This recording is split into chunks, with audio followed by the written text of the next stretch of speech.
Hi everyone, today we're diving into the EGR valve, what it does, how it works, and what to do when it goes bad. Whether you're a DIY enthusiast or just curious about car maintenance, this video has you covered. Let's get started. The EGR valve, or the exhaust gas recirculation valve, is to control the flow of exhaust gas being recirculated depending on the engine load.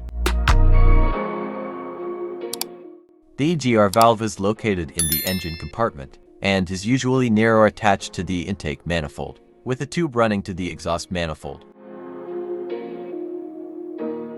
A faulty EGR valve can result in a rough idle, and you may find the fuel smell from the vehicle, and that your fuel economy lowers.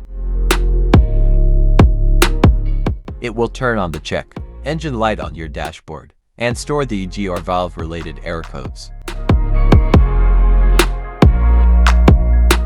First, carefully remove the EGR valve from your car.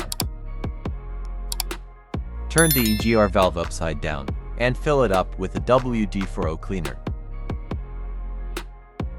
Let it soak for 5 hours for the solvent to get rid of all the carbon buildups. After the cleaned EGR valve gets dry, reinstall it back in the car. If it is too dirty to be cleaned, you may replace it with a new EGR valve. If cleaning doesn't fix the issue, it's time to replace the valve. Make sure to get a high-quality replacement specific to your vehicle's make and model. And that's it.